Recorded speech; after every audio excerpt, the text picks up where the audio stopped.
Journalism, जिसका हिंदी में अर्थ होता है गिद्ध पत्रकारिता।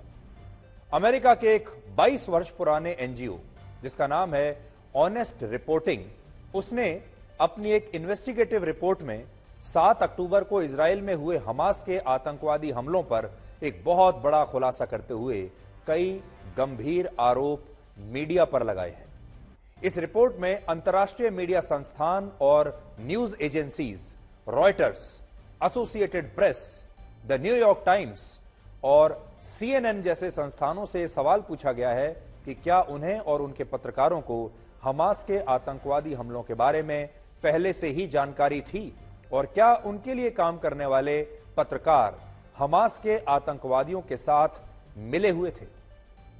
यह बहुत गंभीर सवाल है और यह सवाल इसलिए पूछे जा रहे हैं क्योंकि 7 अक्टूबर को जब हमास के आतंकवादियों ने सुबह सुबह इजराइल पर हमला किया, तब इन न्यूज एजेंसीज के लिए काम करने वाले कुछ पत्रकार इन हमलों की तस्वीरें खींच रहे थे और वहां इनके वीडियोस बना रहे थे। इस रिपोर्ट में प्रमुख रूप से 4 पत्रकारों का जिक्र किया गया है जिनके नाम हैं हसन इस्लाही, यूसुफ मसूद, अली महमूद और हातिम अली।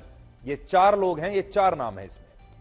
ये वो 4 फोटो जर्नलिस्ट हैं जिन्होंने हमास के आतंकवादियों की उस समय तस्वीरें खींची थी जब वो इजराइल में घुसपैठ करके वहां के मासूम नागरिकों पर हमले कर रहे थे। और इस दौरान जो तस्वीरें खींची गई, उन तस्वीरों को बड़ी बड़ी अंतर्राष्ट्रीय न्यूज एजेंसीज जैसे रॉयटर्स, एसोसिएटेड प्रेस, बड़े बड़े अखबार जैसे द न्यूयॉर्क टाइम्स और बड़े बड़े न्यूज चैनल्स जैसे CNN ने प्रकाशित किया और इन तस्वीरों को इस्तेमाल किया।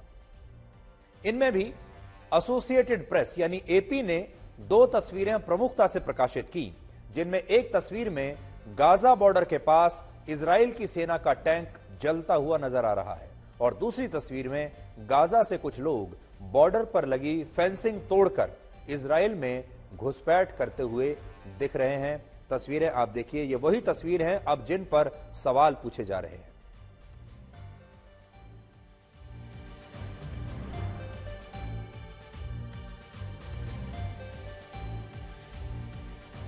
ये दोनों तस्वीरें जो इस समय आपकी स्क्रीन पर हैं, हसन इस्लाही नाम के एक फोटो जर्नलिस्ट ने खींची थी जो CNN के लिए एक फ्रीलांसर के तौर पर काम करता है।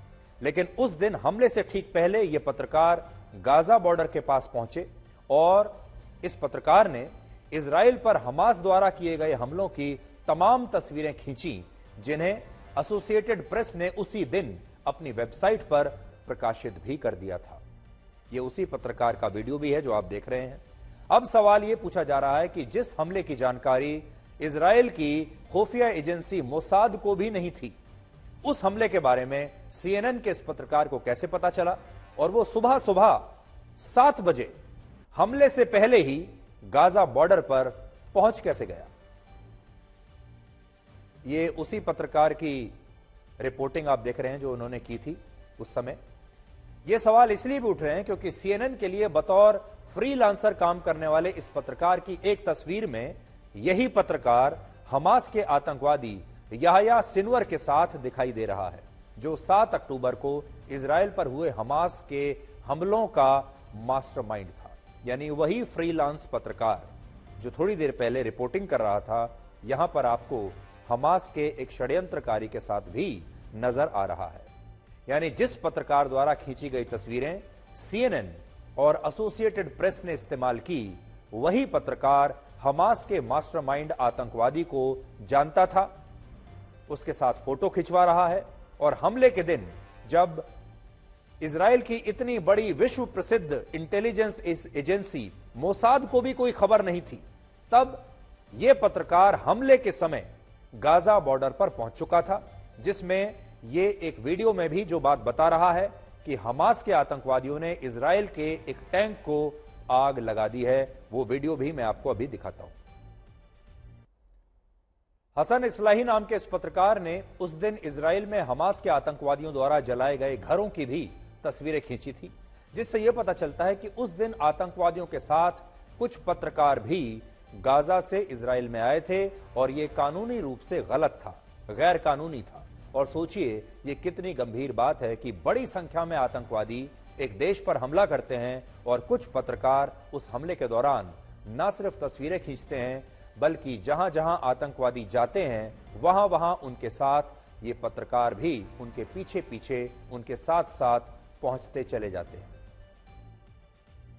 हमास के आतंकवादी जब इजराइल के नागरिकों पर हमला कर रहे थे, उन्हें बंधक बनाकर अपने साथ ले जा रहे थे, तब भी इन पत्रकारों ने तस्वीरें खींचने के सिवा कुछ नहीं किया।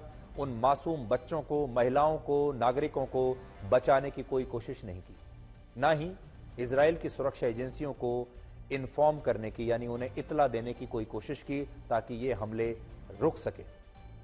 अब देखिए, हातिम अली नाम के एक और फोटो जर्नलिस्ट ने इन हमलों की ये तस्वीरें एसोसिएटेड प्रेस को भेजी और एसोसिएटेड प्रेस ने भी इन तस्वीरों को इस पत्रकार के नाम से प्रकाशित कर दिया।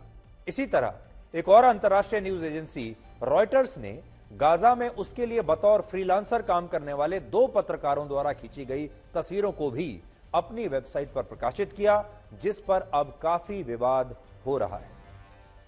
और अमेरिका के एनजीओ ने अपनी रिपोर्ट में इन न्यूज एजेंसीज से 3 बड़े सवाल पूछे हैं। पहला, क्या इनके पत्रकारों को हमास के हमले की पहले से जानकारी थी? दूसरा, ये पत्रकार सुबह सुबह हमले से पहले गाजा और इजराइल के बॉर्डर पर कैसे पहुंचे?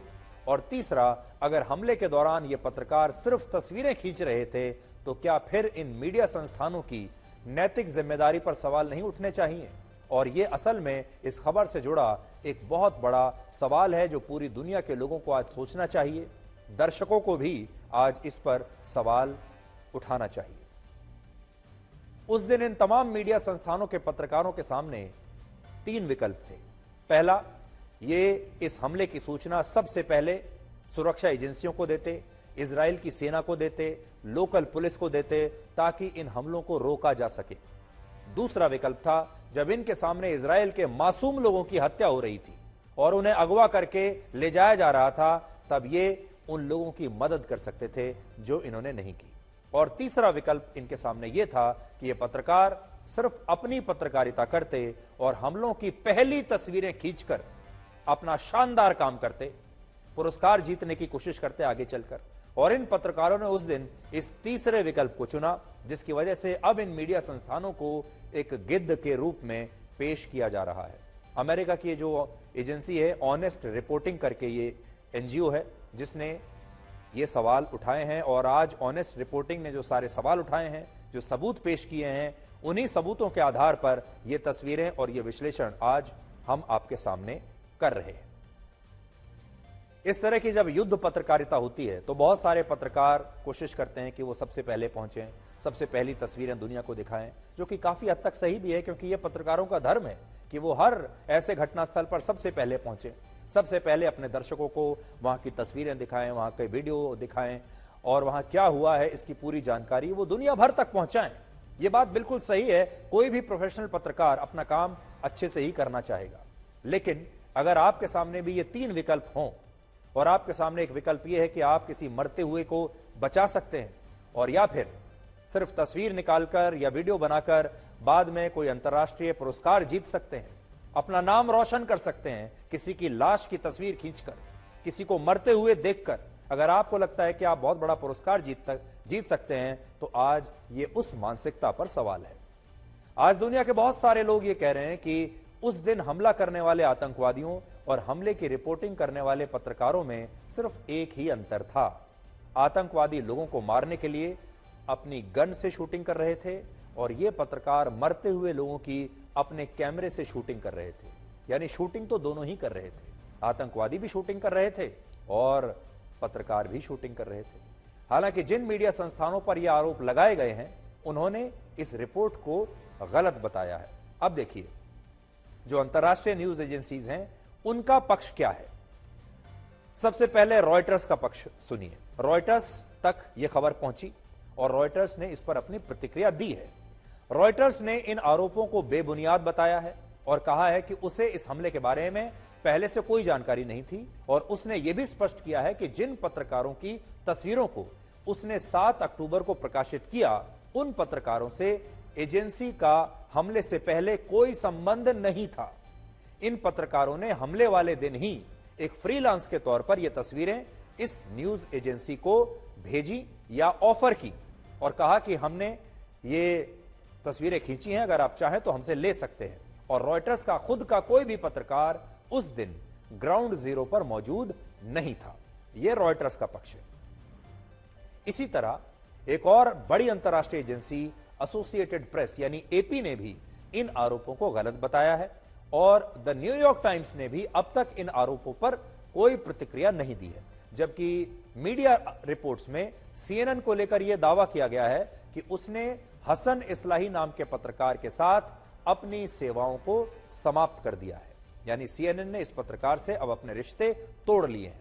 अब यहां एक बड़ी बात यह भी है कि इजराइल के विदेश मंत्रालय ने इस रिपोर्ट को ट्विटर पर पोस्ट किया। सबसे पहले उन्होंने इसे पोस्ट किया सोशल मीडिया पर, एक्स पर पोस्ट किया और पोस्ट करते हुए इजराइल के विदेश मंत्रालय ने इन पत्रकारों पर हमास के आतंकवादियों के साथ मिली भगत के आरोप लगाए। लेकिन इजराइल के विदेश मंत्रालय ने अब अपने इस ट्वीट को डिलीट कर दिया है और अब इस पर भी सवाल उठ रहे हैं।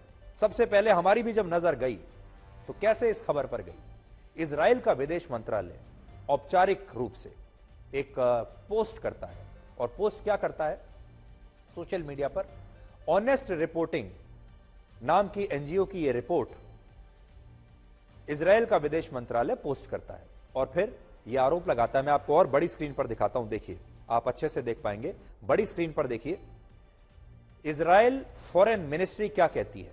वो कहती है AP, CNN, New York times and Reuters had journalists embedded with Hamas terrorists on October 7th massacre। और उसके बाद honestreporting.com की ये जो पूरी रिपोर्ट है उन्होंने पोस्ट की है और फिर इन बड़ी बड़ी एजेंसीज पर ये गंभीर आरोप लगाए हैं कि इनके पत्रकार हमास के साथ मिली भगत में थे, मिले हुए थे। लेकिन हैरानी की बात यह है कि इजराइल की फॉरेन मिनिस्ट्री ने बाद में इस ट्वीट को डिलीट कर दिया।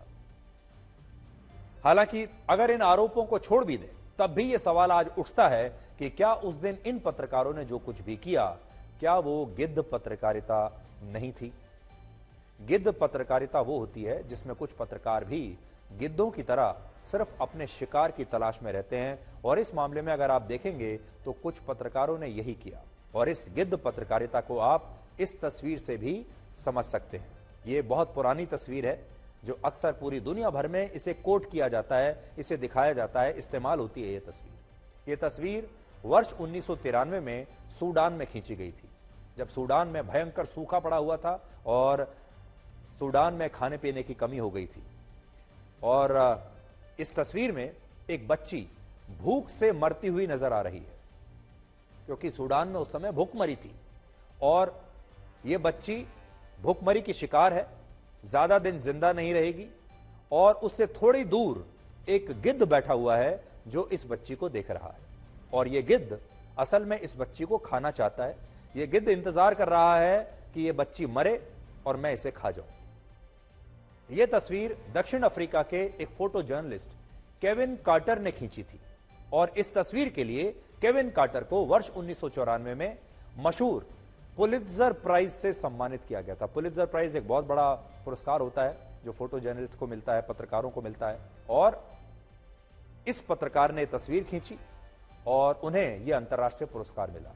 लेकिन जब यह तस्वीर पूरी दुनिया के सामने आई और जब इस तस्वीर के लिए उन्हें पुरस्कार मिला तब एक व्यक्ति ने उनसे पूछा कि उन्हें इस तस्वीर में एक नहीं 2 गिद्ध नजर आ रहे हैं। देखिए किसी व्यक्ति ने क्या कहा।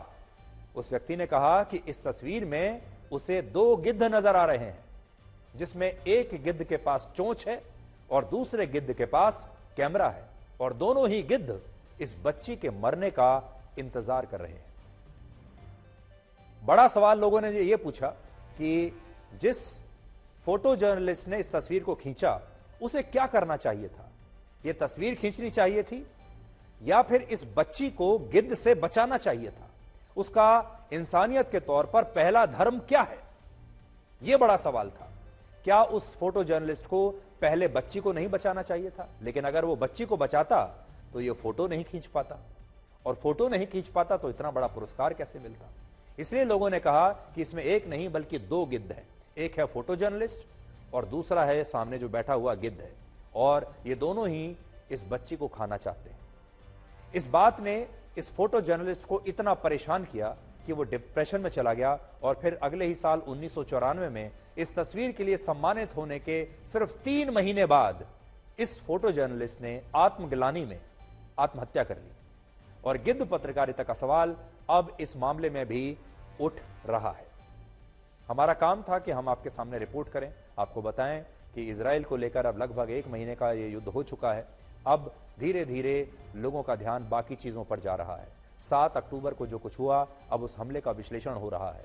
उस हमले के जो वीडियोज आए, उसकी जो तस्वीरें आई, उनका विश्लेषण हो रहा है। और ये विश्लेषण जो आज हुआ है, ये ना तो आतंकवादियों का है, ना सेना का है। अभी तक आपने देखा होगा जितने भी विश्लेषण हुए, वो या तो ये थे इजराइल की तरफ से कि हमारी इंटेलिजेंस एजेंसी फेल कैसे हो गई, हमारा पूरा जो सिक्योरिटी सेटअप है वो फेल कैसे हो गया, हमें पता कैसे नहीं चला कि इतना बड़ा आतंकवादी हमला होने वाला है। इजराइल तो इस बात का विश्लेषण करता रहा। पूरी दुनिया यह विश्लेषण करती रही कि इस युद्ध में अब क्या होगा, आतंकवादियों ने जो किया, आतंकवादियों की ताकत क्या है। और 1 महीना आतंकवादियों और सेना का विश्लेषण करते करते निकल गया। लेकिन अब 1 महीने के बाद अब लोगों ने मीडिया का विश्लेषण करना शुरू किया है।